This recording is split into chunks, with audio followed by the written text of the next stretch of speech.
From the broadcast center at BCIT's Burnaby Campus, this is All Talk Radio. You're listening to 1680 The Crow. Good afternoon. I'm Kiara Collins, and this is your news and sports updates at noon with 1680 The Crow. Canada's health ministers are set to meet in Vancouver this week, 4 months after premiers from across the Canada presented a united front of frustration over what they called a crumbling healthcare system. The Canadian Press reporter Rob Westgate reports. All 13 provincial and territorial health ministers are expected to meet with their federal counterpart, Jean-Yves Duclos, today and tomorrow in Vancouver. A media advisory from Health Canada says it'll be the first time all of the health ministers from different levels of government have met in person since 2018. Now, the meeting comes after Canada's premiers met in Victoria last July, where they asked Ottawa to boost the Canada Health Transfer, that's the money each jurisdiction gets for health care, up to 35%. Rob Westgate, The Canadian Press. Many mayoral and council inaugurations are taking place today.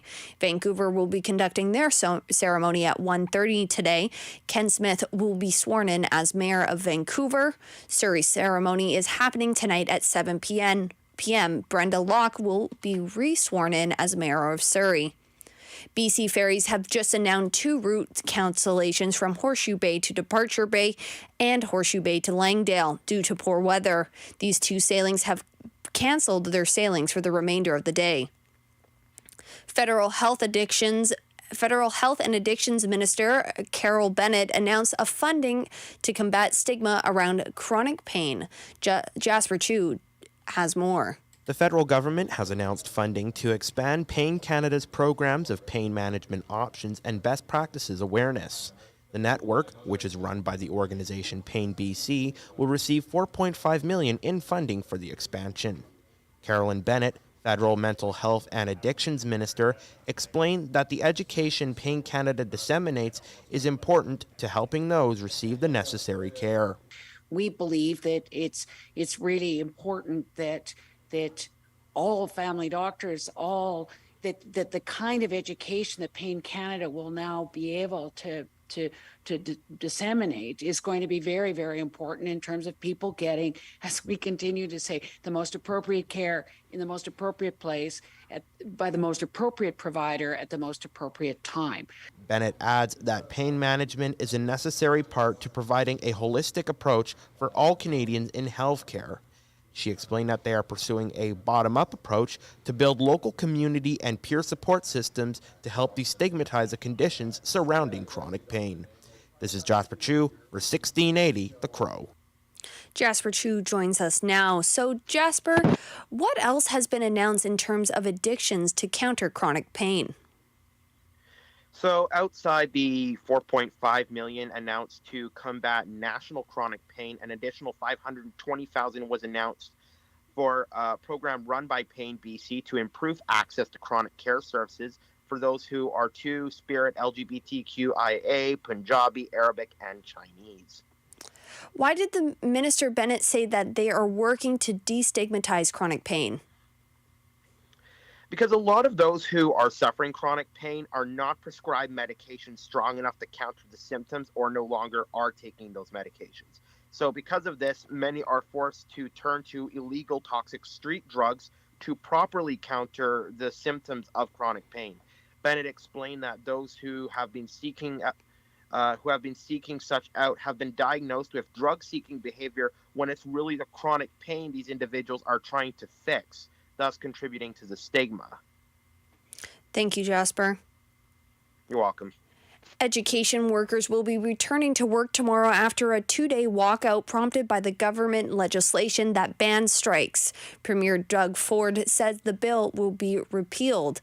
Ontario School Board Council of Union President Laura Walton says the issue of fair wages will be top of mind as bargaining resumes. This started because the Ford government didn't want to pay workers, the lowest paid education workers in this province, a living wage.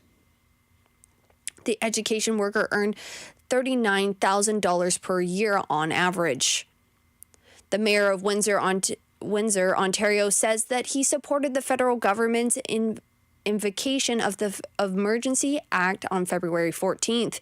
Drew Dilkins says he was in favor of it, even though the police had already cleared it out the serious blockade at Windsor-Detroit Ambassador Bridge. Dilkin testified that the temperature and the posture of the protest was unlike anything he had ever seen before, and suggested that protesters were looking for a brawl in the streets. And I know police weren't interested in that. As the mayor, I wasn't interested in that. As chair of the police board, I wasn't interested in that. We were interested in finding a way through this that was sensible, that was practical, but ultimately that opened the road leading to the Ambassador Bridge, because it is such a vital economic piece of economic infrastructure, not just for Windsor, Essex County, but for the entire province and respectfully for the nation. Demonstrators blockaded the Ambassador's Bridge on February 7th, but police cleared them out on the 13th and laid 44 charges. GO Transit buses service have been shut down by a strike after the union represented bus operators and station attendants failed to reach a deal with Metrolink. Over the weekend, Union Vice President Manny Sforza says Metrolink failed to deliver a written proposal yesterday addressing commitments to hiring more full-time workers and protection against contracting out. Now we're prepared to go back to the table. They've had their time to prepare the document that they couldn't do yesterday. So if they prepare the document that we all agreed upon, what it could look like, I think there could be an agreement within hours. I'm optimistic of that. We're willing to go back to the table tomorrow and end a strike that should have never happened. Metrolink, which runs the regional transit service across Ontario's Golden Horseshoe, says the union walked away from negotiations yesterday and declined a request to come back to the table today. The union says it's the first time the 2,200 transit workers have gone on strike. A trial for Calgary man accused of second-degree murder in a newborn death starts today. Regarding the death of his infant son, a man from Calgary has entered a not guilty plea of second-degree murder. This morning, in Calgary's Court of King's Bench, Anthony Karl Karowski, 32, began his trial. The duration of the trial will be 3 weeks. According to the police, in April of 2018, a 3-month-old was in medical distress at a Calgary house, and emergency personnel were called to assist. The baby, Jaden Sila Cruz, passed away in the hospital 2 days later while remaining unconscious. The court heard a 911 call today saying that Anthony called saying the child was freaking out and attempted to calm him down when the child went limp and blood flowed from his nose. The new subscription service for Twitter that Elon Musk pushed has been delayed by a few days due to worries about the election interference the company's premium is offering, which would have given users a blue check mark, among other features, has been postponed to November the 9th.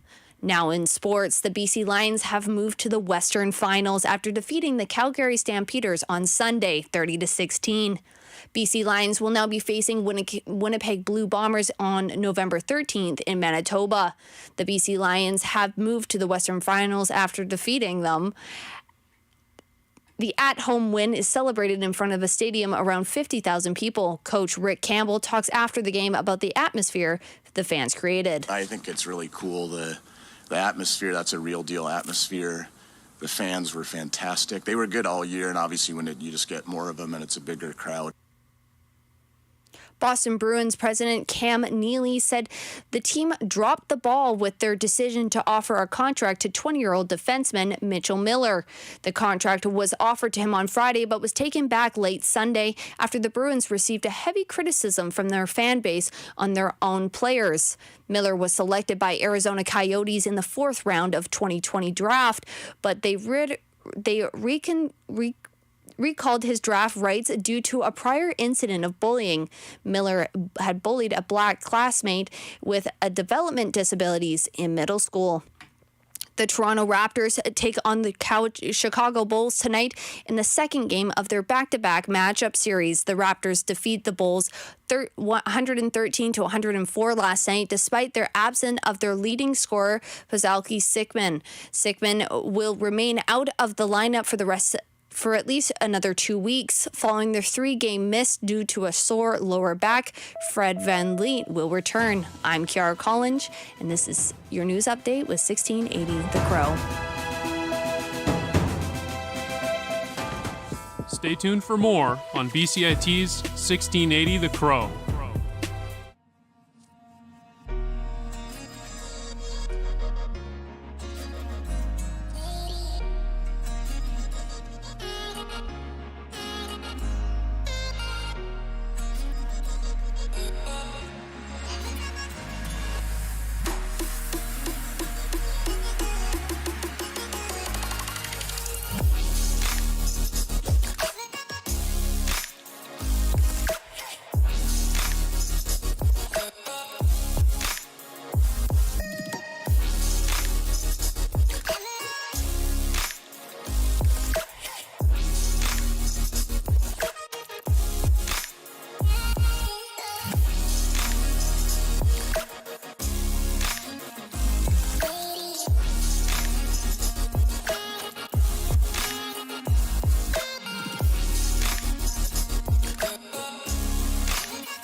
Extremely important for people to stay healthy and to stay active as much as possible.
Everything is changing to digital. Everything is online. People aren't just waiting for the 6 o'clock news anymore. People want their news right now. They want to be able to go onto their smartphone, onto the internet, and see the news that they want to see.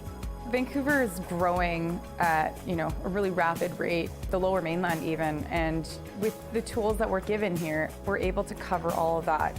Welcome to BCIT Magazine. I'm Radhika Sikakane. In the program, they really leave it up to you. I mean, the help is there when you need it, figuring out how to use the programs like Premiere, Audition, and figuring out how to use the cameras.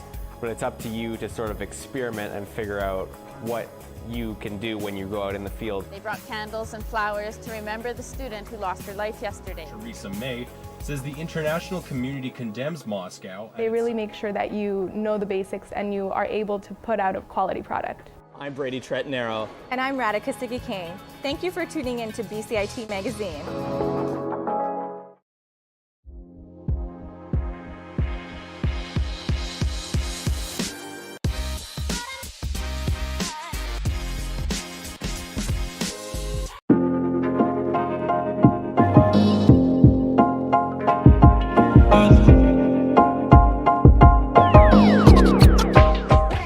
Hi, I'm Jasper Chu, a host for 1680 The Crow. Today on our companion call, we're going to be discussing the issue of international students here in Canada. As you know, inflation has reached record highs in the past year, especially after COVID-19. Economists say we're due for a recession, but that aside, international students actually make up a huge portion of Canada's growing economy. But the challenges they face are incredibly daunting, from socially integrating to finances to holding down a job and balancing it all.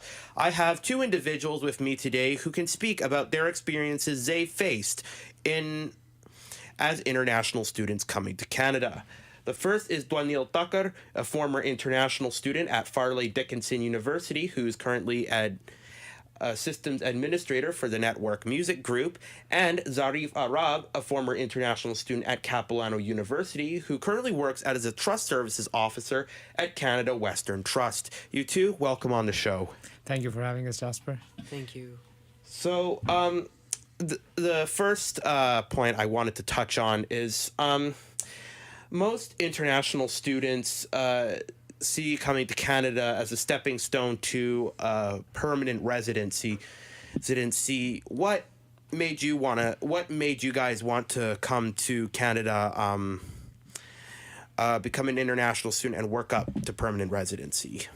I guess the fact that there was an opportunity to come here, and from this process you can get into a better opportunity even faster compared to what others have to do, like finding a job in their home country.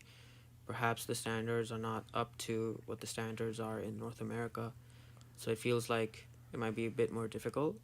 But basically, it's kind of like that. It's a fast way to get into an economy you already know is good. Also, I think we have to consider that coming from the country that we are coming from, there's a lot of people there, right? So there's a lot of competition to get into positions and get opportunities that you really want to do. So maybe it might be a little bit easier here in Canada, in a way. Like financially, you would have a better lucrative chance than you would have in India, for sure. And you guys were from the state of Gujarat in India. Just briefly describe what were conditions like there in terms of like trying to search for a career, secure post-secondary education, and get like a good job. Like, was it like very competitive? Was it opportunities very little? Just briefly describe. So I would not say that the opportunities were little. There's an abundant amount of opportunities there, especially the career I was looking for, which was in computing. Basically, Gujarat, the city Ahmedabad, has been one of the IT hubs of India, and there's been a lot of companies that have been come up from there or are resident there. But the thing is, the competition there is like a lot. And how the process basically works is basically you get a degree, and then you get a job basically through your college. And I would also like to add, like the state of Gujarat, we considered ourselves as a state of merchants. So there are a lot of people doing businesses there. So that was like always a second option to us. A lot of people that live in Gujarat do have their own businesses. So it was either you get into a good school and get into a good company, or you go for your business that either your family owns or you start one up by yourself. I see. So what's it been like for you guys to prioritize both having a part-time job and then going through secondary education? Because I take that could be a lot actually to balance on your plate, especially. So can you just speak to that? Like what it was like for you guys? For me, as being a student full-time and, working part-time, I felt like since I actually graduated back in India So I've studied. I know what I'm studying. I have like a better grasp at the concepts than some other students here might have who are still studying or not yet studying. So basically, I felt like I was qualified to do some of the jobs that were here available, dependent on what kind of educational credential I have. But unfortunately, because of legal restrictions like working part-time, I had to do other kinds of jobs, basically. So I would be, I worked at a recycling unit. I was like, picking up bottles and plastic bottles and stuff like that, labor work. And then I worked at a restaurant as a dishwasher, where I met some really awesome people, bro. But yeah, so basically it was like that. It was just kind of like study when you had to study and work whenever you had time to earn some money. That's it. And what was it like balancing that with schoolwork and then going to classes? Like, did it take a lot of energy out of you? Did you have very little time for yourself? Like, describe, what is it like balancing it day to day? I feel like for like me and for like Dwanil, because we're already graduates, we've actually... Like when you held the part-time job and while you were attending school at the same time? Yeah, no, I'm speaking to that. Okay. So it's like we've already done a lot of the things that we've learned here already. So it's like, it's like our whole undergraduate degree was like a warm-up, and then this was the race, and we did well in the race. You know what I mean? It's like I already know a lot of the things that I've had to learn here. And it's honestly, it's if you choose to focus a little, you can get really good at it if you want to, but it's not like it's the end of the world if you're not good at it. To frame it in a different way, I would say that what he's trying to impose is that the education that we get back home is much more competitive, much more taxing than the education system here. Like the system here much more helps us in the way that we think and in the way that we learn, because we are used to learning 6 to 7 different courses a semester, and then you come here and you're learning like 3 or 4 for your masters. That also those subjects are deep, that's another thing, but still you have the concepts back from home when you are doing like 6 and 7, so you're already used to doing a lot of schoolwork, and then here the load of school, I would say, gets lesser and lesser compared to what we had back home.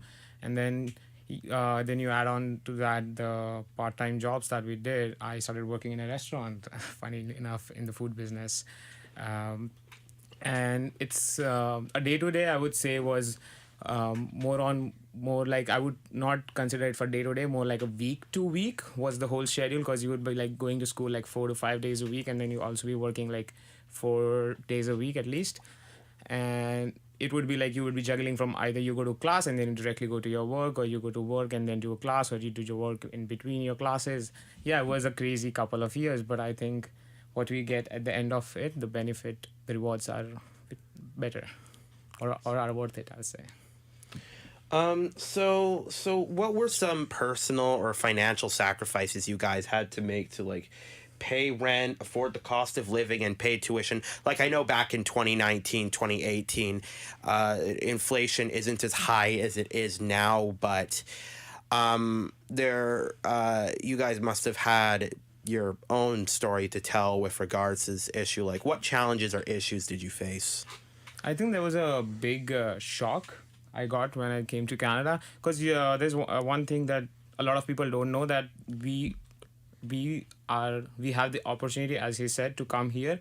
We are like one of the most privileged people back home, right? It's not like we are coming from somewhere that we don't have enough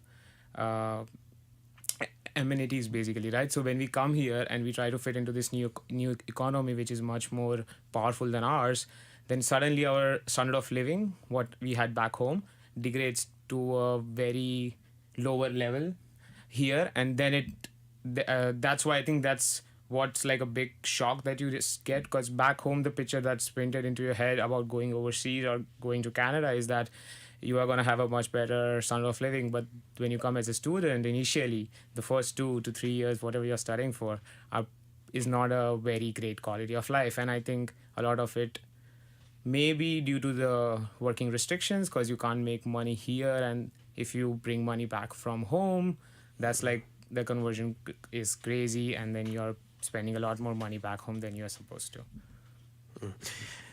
For you? Could you repeat the question, please? What kind of like personal or financial sacrifices you had to make to like come to Canada, and what issues or challenges you faced in doing so? I feel like Dhwanil said we're very privileged. I'm very privileged. I had a father who paid for all of it, basically, like a huge portion. Like if I had to work for it back home, I'd probably been working there. I'd have a job, and then I'd kind of be like Yusuf, where I'm already like super qualified to be here and work awesomely. But I didn't do that. Instead, because my father was there, he wanted me to have the easier opportunity, and he let me come here. So that's like one of the things I had to deal with coming here. You guys mentioned the issue with regarding work requirements and sending money back home. How has that how has that impacted you and your families in some ways? So I would say it hasn't. Or how has it impacted your livelihood with the work requirements, work restrictions they currently have on international students? So the 20-hour work restriction, basically when I was back here in 2019, the minimum pay was about $12.50 or something like that, a little bit more than that, I think.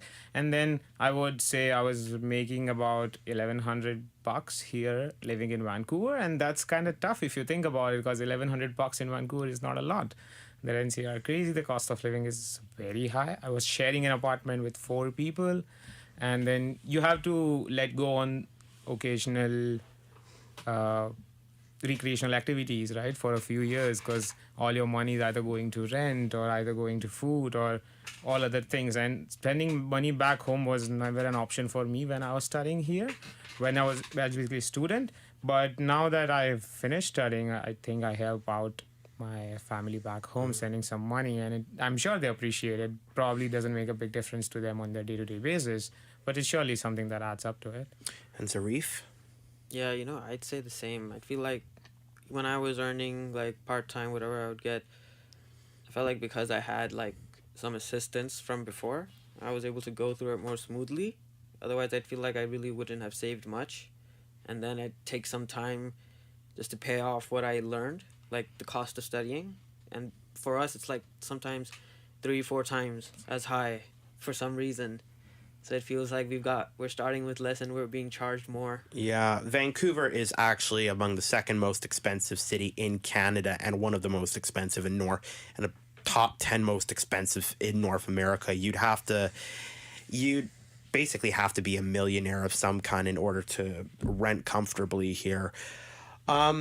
So adjusting to Canadian culture, what was your experiences like becoming familiar with Canadian style English, the Canadian mentality, being around like students who are natively born here? What was it like culturally adjusting to being in Canada? I think for us, it was kind of like we're from very different cultures. I know it, and you also know it, but like the West has a more known culture in like our parts of the countries, but you guys probably wouldn't have as much knowledge about our culture, right? So we were already prepared for that in a sense. Watching a lot of movies, I think all of us kind of got the accent part down. Yeah, no, seriously. But apart from that, I feel like we're like Indians. We speak like British English to an extent, and that's like the proper English. And we're like probably among the most like populated English speakers on this planet. So like for us, we already have like actually a good level of English knowledge. So with your experiences as your experiences with Canadian-born students, has there been like any positive or negative interactions, any major issues you noticed in interacting with Canadian students at all that you feel need to be addressed or need to be highlighted? I would say yes, but not in a bad way. Like, I think Canadians are awesome for what people they are. I think they're very humbling, very warm and accepting. And I have had a few interactions at school. I've had some professors that were like Canadian, and they have always been nice to me. And this country, I think, is a country of not Canadians, but you can say a country of immigrants. And I pretty much agree to the idea of letting anyone and everyone come here, have the opportunities, and that's another thing that Yusuf was talking about. What I like about Vancouver is the multicultural society of people that are here, and then we bring something back, something of our own back from our home for everyone to share with, and I think that's beautiful. Beautiful. Has there been like any instances of like discriminatory or prejudiced behavior you've experienced, and what was your like first person impression and experience of that, and what are some like the most common discriminatory actions or attitudes that have been put against you guys when you were international students here? Because as you know, there's a huge uptick now in Asian hate crimes, South Asian, East Asian hate crimes. So what's your guys' experience with this? What have you witnessed? What's the most common type? What's like a recurring trend? I think I would say the most common type that I think I can say this maybe for all international students, everybody maybe at some point does experience some sort of exploitation, because the people that are here for longer, or the people who know how things work and how immigrants are, basically the people who work with immigrants a lot know what kind of framework of their mind is, and they know how it can be used. So we come from a country where everything is very competitive. We like to work hard because we have to, right? There's no option. And then we come here, and then when people try to not give us either the same amount of respect as you would give a different person who's either a Canadian or even not a Canadian but been here like longer, has like a Canadian citizenship or whatever, and then they know that because we are students and we have this little hours and we don't get a lot of jobs here, because most jobs are not allow you to work less than 40 hours. So they know that these are the only few places where you can basically work, and they know you need them. So there is obviously, I think, some kind of exploitation that happens at all levels, and I think I have experienced that a fair bit. Zarif? To be very narcissistic, I feel like I'm too charming to be discriminated against. Honestly, I think I'm like one of the few who don't really get to experience that. Like, some people get it much worse. I've seen it happen with some people. That hasn't happened to me as of yet. But I feel like those instances when that does happen, it really happens like in a really wild situation where there's complete inappropriateness. But apart from that, like if you're well enough, if you stay well enough, you can express your ideals freely, and you can do it calmly. And honestly, I feel like I didn't really have much of an encounter with Canadian students, because everyone in my course was like an international student, and half of them were Indians. So we already knew how things were from the get-go, but we didn't really we weren't all interconnected. We were we'd meet up for class, we'd have our own groups and stuff, because you're just too busy, and it's tough to just get along with everyone, because everyone has very busy lives. Yeah, and the social aspect of if you get to it, the social aspect is, it's tough because you can't really make friends, because you have these crazy schedules. You're running around classes, you're running around work, so the social life obviously takes a toll, I would say. And we have about 2 to 3 minutes left, if I'm correct. What do you guys think needs to change with regards to how international students are assisted by the provincial and federal governments going forward? Because you guys brought up some pretty good issues: exploitation by employers. What else? Those were one of the issues, and also working hours. What do you think needs to happen going forward? What do you think changes need to be made to better accommodate international students' living situation? I think it's a tough call, if I would say, because right now, I don't know if you know, but the news is from November 15 for a year, they are letting students work more than 20 hours. And I kind of, they say it's because of the inflation and they need the workforce, but I think it's a tryout to see how things work. But it's tricky, because if you let students work for 40 hours, then what's a possibility is that students migrate here just for work and not actually for studying. I think that's a tough situation, because if I don't know right now, but looking back, if I had 40 hours to work, I would be probably studying less, because I needed that money at the time. So I think maybe more to see in terms of how the costs can be reduced, or they can be given some kind of a subsidy to help out with school or something like that. I don't know, but yeah.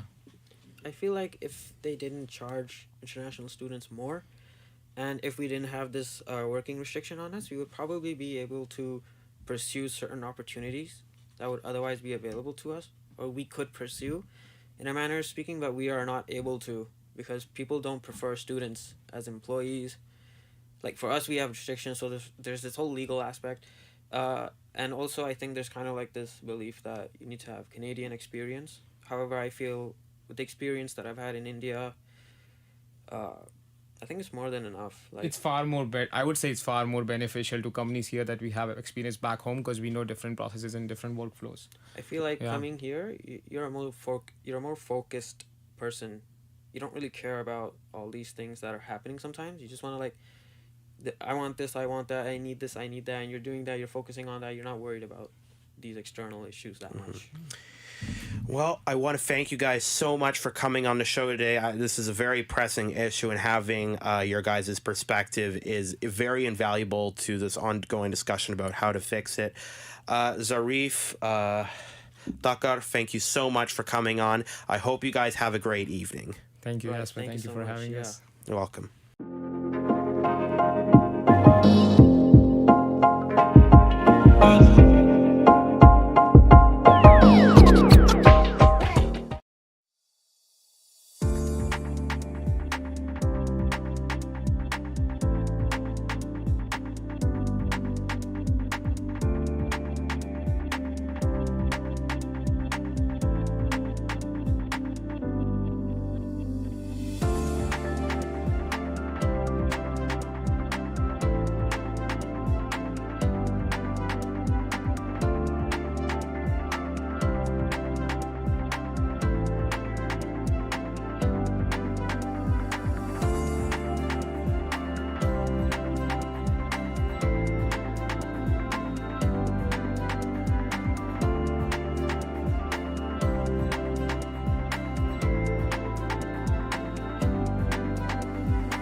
I dream a lot about the day that my family will arrive here in Victoria. And I just dream about showing them around, about this place that became my home. Looking back to that moment, I could not bear the fear in my mom's eyes. The sponsors are gonna be playing a big part in supporting my family after they arrive to Canada, to give them a sense of home and community. So I went to a meeting with Tam and the sponsors at the Intercultural Society, and when I learned the amount of money that needed to be raised to bring his mom and his two sisters here, I was shocked. I was shocked, upset, thinking, why does it have to be so much? We have formed a sponsorship group of 12 amazing individuals and supporters who reside here in Victoria on the island. And we work with ICA, who's a sponsorship agreement holder. They work in coordination with the Canadian government. And these organizations are giving number of seats every year to sponsor refugees. We're so lucky to get a seat finally after 5 years. You know, his family is just at a risk. I have no idea how he manages each day with his mental health. It's actually amazing how he keeps it together. He's such a hard worker. He's been working. I know that he's been not only doing that, but school on top of it and doing exams, and he blows my mind. You know, we don't appreciate how good we have it here in Victoria. You know, we live in a very wealthy place, a very safe place, and now we know with Ukraine, like that was thought to be a safe place too, and now it's not safe. Syria was once thought to be a fairly stable, safe country to live in. I just can't believe the circumstances they have to survive each day compared to even third world other countries that are out there. It's a whole different level of struggle in places like Syria. We had met on Zoom last week, I think, with his two sisters and his mother, and they are really beautiful people, and they live in appalling conditions right now in Lebanon. They're illegal refugees. They're not allowed to work. They can barely put food on the table. They get by on what TAM can send them in terms of money. There's been quite a few hard days where he just wants to chat with them, and until that moment happens, he has that fear in him of, are they still there? Are they still breathing? And that's a reality for him every hour, every day. اوكي عادي. كيفكم صباحو؟ تمام صباح الخير. صباح الخير. هاي يا مامي. كيفك يا قلبي؟ اشتغلتم كيفكم انتو؟ هاي ماما كيفك؟ I left Syria, there was like an attack from all around the city, from different parties. And I wasn't sure if I would make it, out of there alive or not. Around that time, like it was really harsh. We had over like 40 missile attack on the city within like 2 weeks. So it was really bad.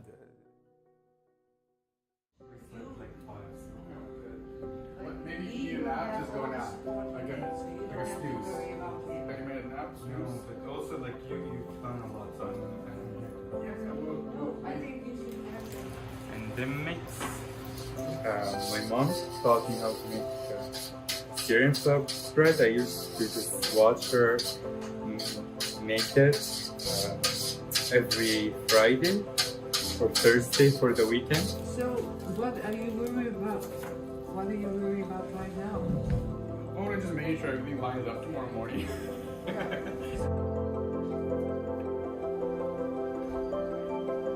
Like the GoFundMe page, that's an online thing, and people, can read the story and be inspired that way, but it's to put just the work of making the food and making the scarves and doing the art and people coming together and giving in this more concrete and creative way. Are you excited for today? Yes, it's finally happening. Been lots of planning and lots of preparation and just getting stuff done and lots of amazing friends and people helping. So I'm actually very excited. Not nervous at all, I would say. Just looking forward to just share my story with everyone. So we were just on our way to the souk.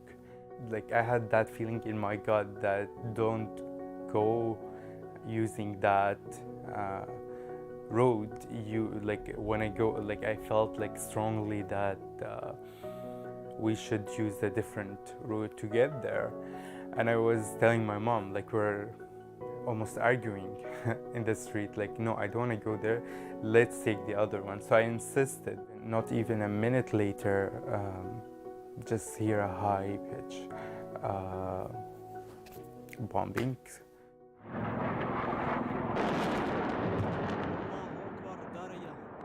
The buildings, the sky, the land felt like everything was shaking and everything was crumbling like a piece of paper. And people were screaming, blood everywhere. It was really scary. Didn't know if my sisters were home. We didn't know if they are still alive or not. And then we're running and back to our house to see what happened, if my sisters are okay or not. And the minutes felt like ages.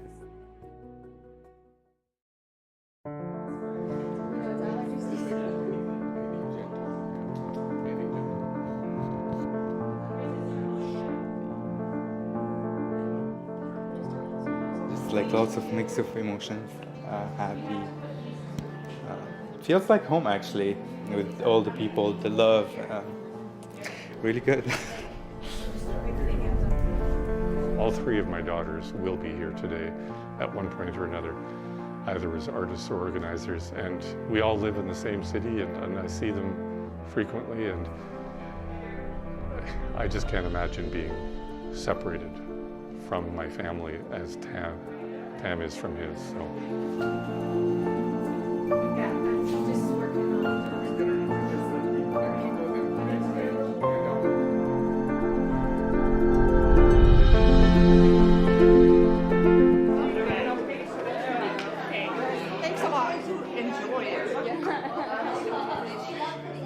Who's never experienced any of these conflicts, how fortunate I am, and if there's some way I can help, it's nice to do so. I knew it that home was no longer home. Maybe you can introduce you to one of our amazing artists, Kala, from Ukraine. I have 3 pieces that I donated. One called Lights of Hope. I have my whole entire family in Ukraine right now, and we lost 2 family members already, and so and being involved in Tam's fundraising, it takes, when you feel terrible, you need to focus on helping someone else, so your own pain will be less, right? So that's what I'm doing. If I were in her situation and my son was across the world, I would be feeling, I think what she said, really concerned that he has people around him that would help him out. And that's what she said, when we saw it, we talked to her on the video, and she was just so happy to see all the good energy that was around him. معك هذا شعور إنه أم وبناتها وعندها ابن وحيد يعني هو حياتها. يعني هي اللحظة اللي إني أنا بدي أكون جنب ابني، هي عم بحلم فيها بشوفها بمنامي يعني. Well, something I really like that my mom wrote me, and it just like always was always and like still stuck in my mind to this day. And she's the first page in this book is my mom. Yeah, and I always, for some reason, whatever my mom's write, I always write myself here, like in Arabic, of course, that I hope my mom lives forever and ever. My loved mom. Like always, like, and I sign it. It's like here. So that's my mom, and then here I did a heart with, yeah. So anyway, what she says in here, that life is like a train, and people in each station, they come to, like, you have new people coming and new people leaving. Some people are gonna be good, some of them might not be good, and she's saying, I really hope that your like life, or like your train, your life train is like filled with love and success.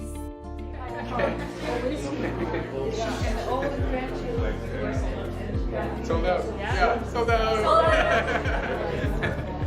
Gone. And you know, I always think, like, especially with food, is like, food is love. So I hope people go now, like, after they go home, they, you know, get to enjoy a meal made by us. And it was lots of learning, you know, like a good start, more to come. I think we all did amazing teamwork.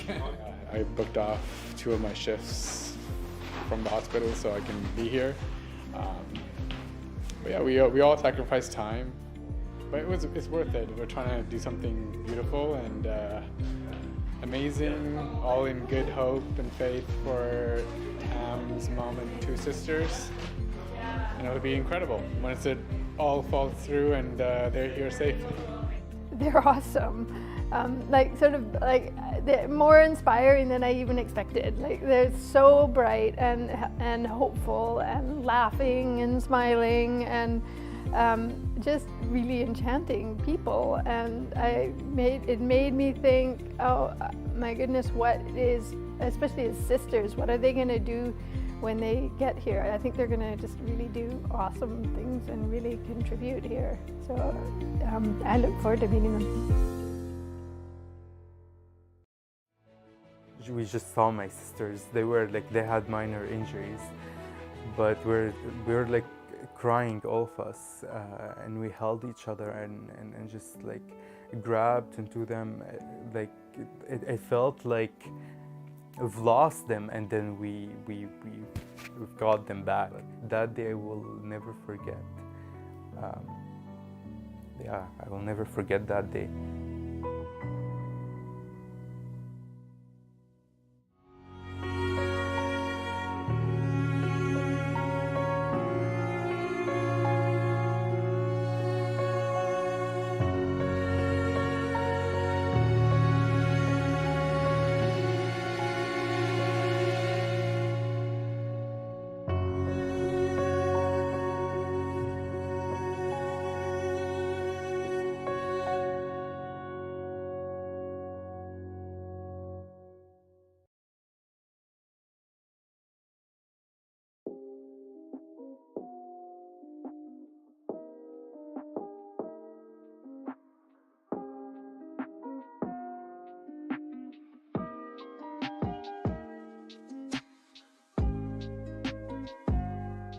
We are Being Gears.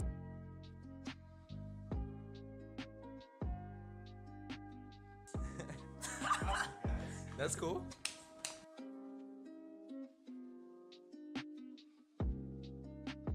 Fashion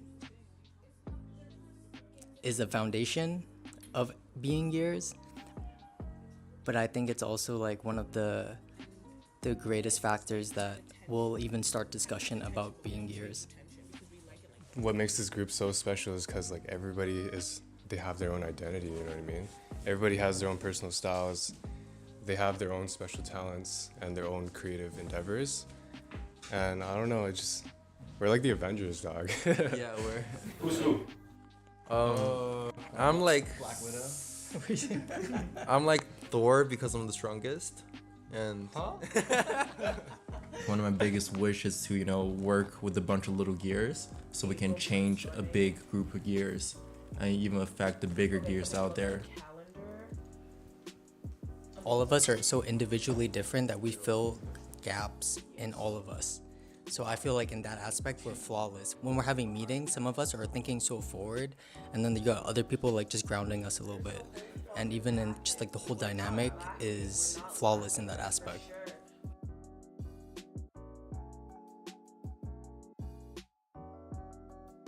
The lookbook's going to be a showcase and also just an opportunity for us to get into the studio way more often.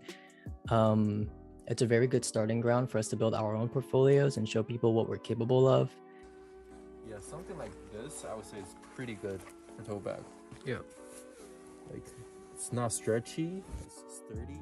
Fashion actually like brings out a character in you. Like when you're feeling good, when you're feeling fresh, you act totally different. You don't have a Sharingan here. No Sharingan. I said Sharingan. What do you mean Sharingan? Like my full name is like Nicholas. I never tell people I never introduce myself as that. The most fulfilling thing that I can imagine out of gears is seeing other people form their own little groups because of us and just doing things. Like imagine some kids in middle school.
From the Broadcast Center at BCIT's Burnaby Campus, this is All Talk Radio. You're listening to 1680 The Crow. Good afternoon, I'm Jacob New, and these are your 1 p.m. news headlines on 1680 The Crow. It's the first day in office for several new elected mayors and councils across the province. This afternoon, Vancouver Mayor-elect Ken Sim and 10 councillors are to be sworn in as the city's political leaders. Surrey Mayor-elect Brenda Locke will also take the top job with her majority Surrey Connect Council. In that city, there remains little clarity about Locke's plan to stop Surrey's transition from the RCMP to a municipal police force. The Surrey Police Board has reiterated their commitment to finish the transition, even with Locke's promise to stop it.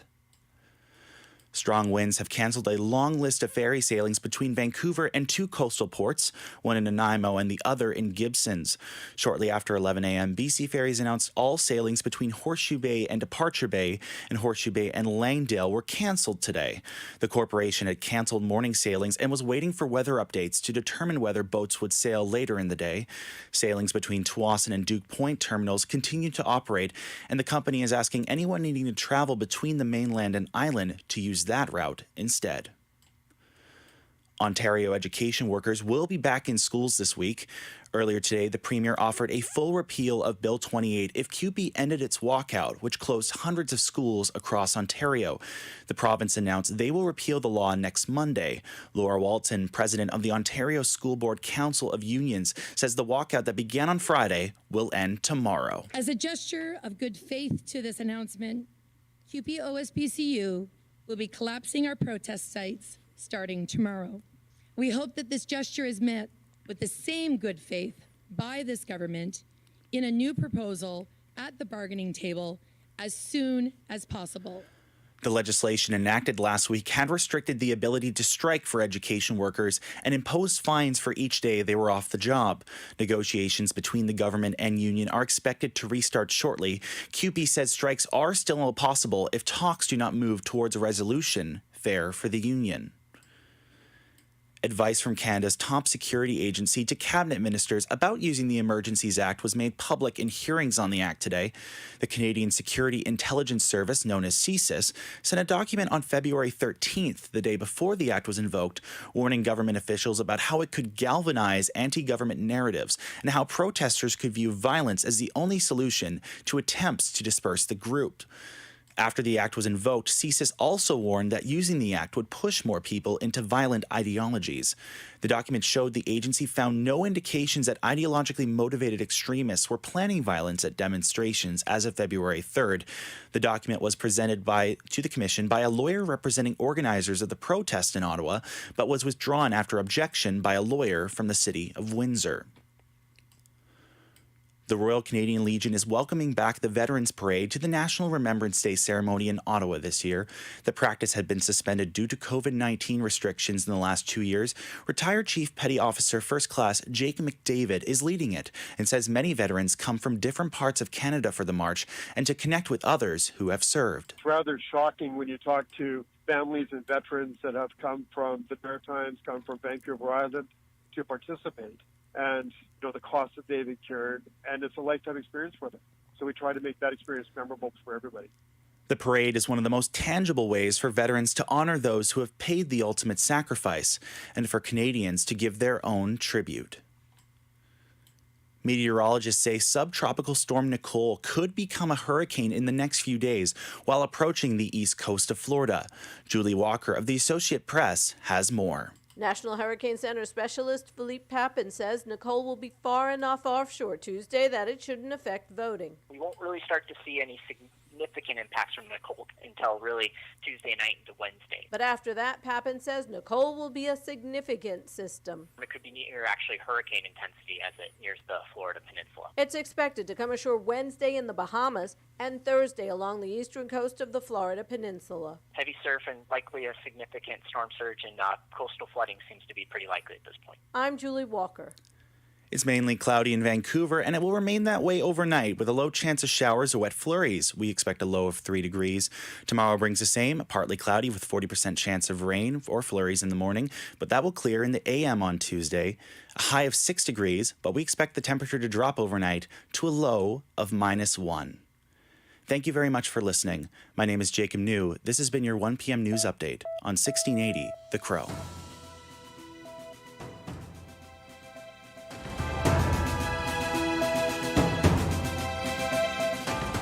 Stay Stay tuned for more on BCIT's 1680 The Crow.